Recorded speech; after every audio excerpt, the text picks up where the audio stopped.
Hey everyone, welcome back to FPL Fran. Today's video is going to be my Gameweek 20 team selection, and since I was able to do a transfer plans video, I'm not going to do too much of a review of Gameweek 19.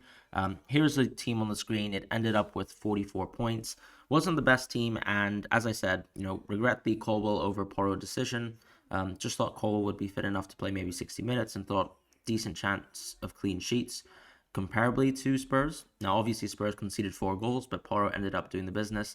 And part of that is also, when you evaluate players, sometimes there really is an importance of a certain player being absolutely nailed in the team. So someone like Porro who can play 90, 97 minutes a game, that's going to have some value somewhere. And we saw it where he got the assist and the 2 bonus at the late stages of the game, even though the game was pretty much killed off.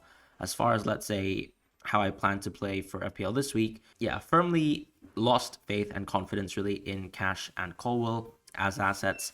With Cash, it's more so the case where with some injuries coming back into the team, I think his position in the team is still very dubious, right? We know that there might be times that Cash could actually play 90 minutes, such as in the Sheffield United game, but he's also, and we have seen previously as well, that he's been a very early substitute. We've seen him subbed off at 58 minutes, 64, 70 minutes, so on and so forth. And I think I have a strong enough defense this week on paper that I don't really even have to think about that. And so that's why Cash and Colwell will both be on my bench. Colwell for the issue that simply, as we've sort of discussed, Pochettino has sort of identified him as someone who hasn't really been very fit as of late. And that's, of course, had an impact on his FPL minutes so far.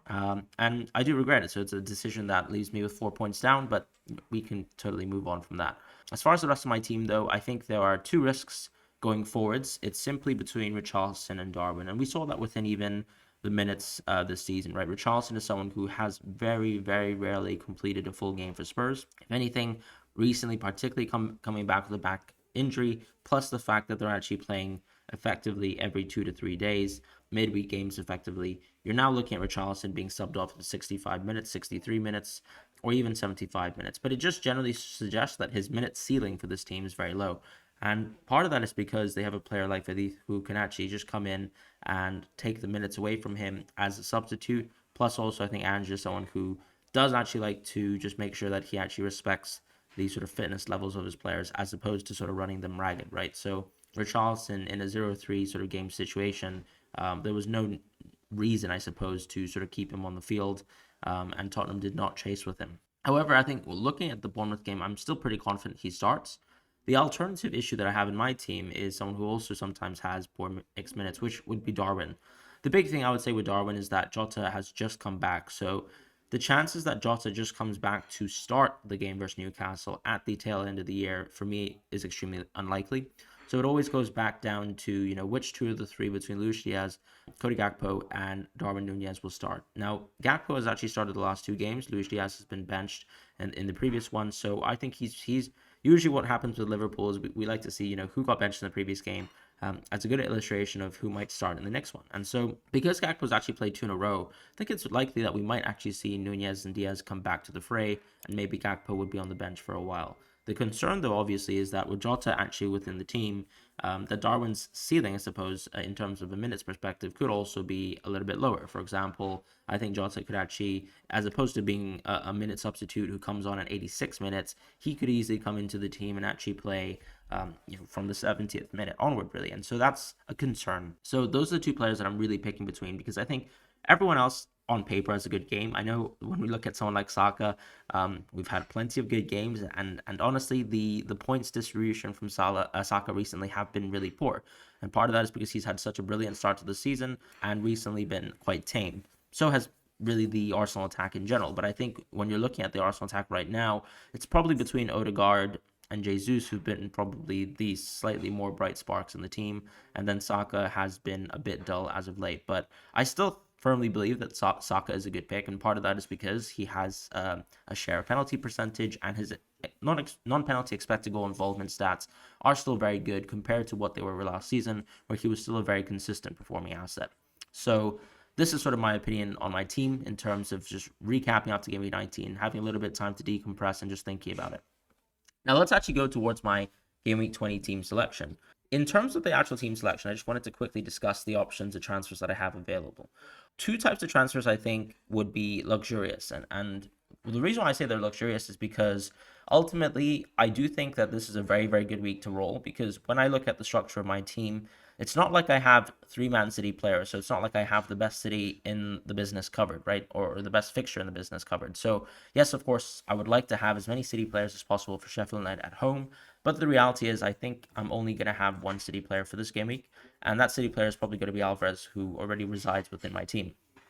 As far as other options, I do think that Cash/Colwell to Walker is an option for sure, but that would definitely be very, very aggressive. And the other aggressive move would be either Richarlison or Saka out to Foden.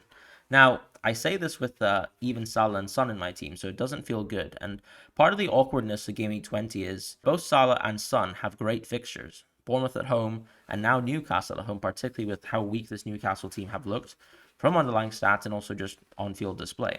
So because of that context, I think it's very hard to actually suggest, to myself that I want to go out of Salah or Son this week. If anything, it would make sense to sort of slowly make transfers towards Game Week 22, potentially roll on Game Week 20 instead, Game Week 21 instead, and then actually go for a double free transfer to Haaland on Game Week 22, given that I actually have an 8 attacking structure. However, the issue that, of course, is that I would be carrying basically Salah and Son and playing some sort of weird 4-3-3 for Game Week 21, and that's not ideal. So I think I would actually take that sort of plan out of the discussion. Yes, of course, going into Foden this week is very interesting. Going into Walker this week is also interesting when I look at my team.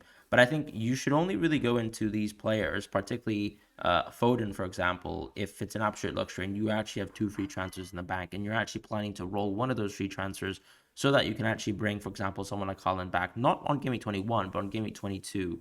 And so on Game Week 20 instead, or Game Week 21, rather, you would actually be bringing, let's say, Salah or Son out of the game. You're simply going for a midfielder there and then carrying that two free transfer back to Game Week 22, where you'd finally bring Haaland back into the team. So that's one option.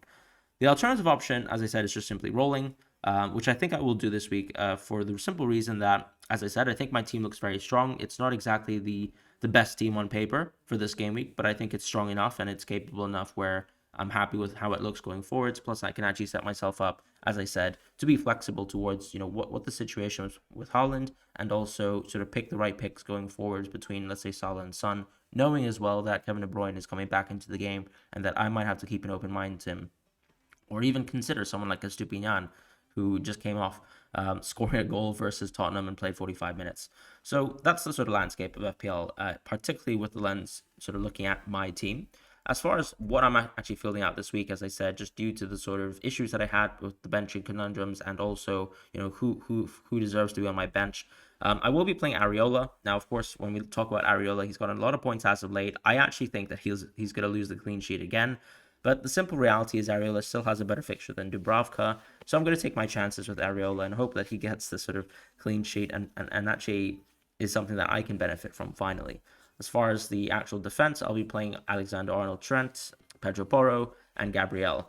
Part of that, as I said, is because even though Cash has a lot of upside, and I think Cash could be an option that I could replace Gabriel with, given that he's not an attacking fullback and he doesn't have the same sort of, I suppose, attacking ceiling as Cash does, given that he's playing Burnley at home, is there a simple reality that I cannot fully guess Cash's minutes perfectly, particularly for this fixture where they have a couple players coming back, and that makes it a little bit more difficult for Cash to get the full 90 minutes, like he did versus Sheffield United.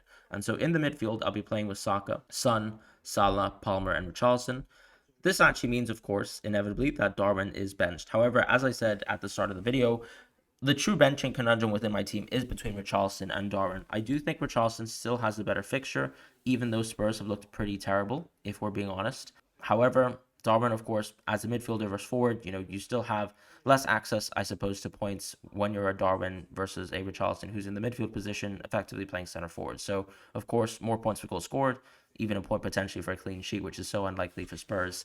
But that's sort of where I'm sat right now. I do think Richarlison will be up there. As I said, part of the thinking coming into this is that I do think Jota can also take away from quite a few of the minutes in the back half of the second half for Darwin, and that just makes it so that both picks seem like they actually don't have great expected minutes this week, despite the good fixtures. So For the rest of my team, of course, in terms of Salah, Palmer, Son, and Saka, I think these are all great fixtures. Palmer, particularly just because after coming from suspension, I think it makes a lot of sense for Pochettino to play him for at least 85 minutes a game, even 90 minutes.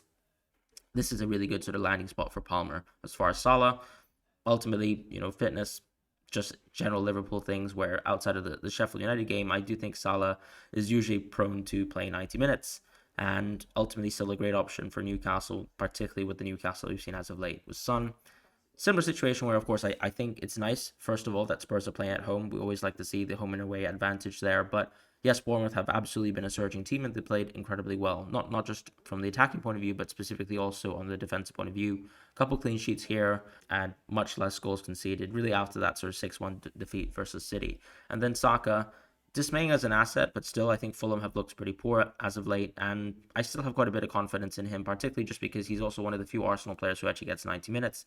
And given that I think Richarlison and Darwin are doubts in terms of minutes, I sort of prefer definitely going with the higher minute player here. And then in the forward position, I will be fielding out Alvarez and Watkins. And that, of course, means that Darwin, as I said, is on the bench. I might change my mind on Darwin versus Richarlison, and that will probably be executed if I'm able to do a deadline stream. Unfortunately, right now, I'm having a string of birthdays. It's my birthday, then, well, it was my birthday yesterday, and then my wife's birthday today, and then it's my mother's birthday tomorrow on the deadline. So I don't know if I'll be able to deadline stream, but I hope you guys will be able to make decisions perfectly fine, and we'll probably catch up on Gameweek 21.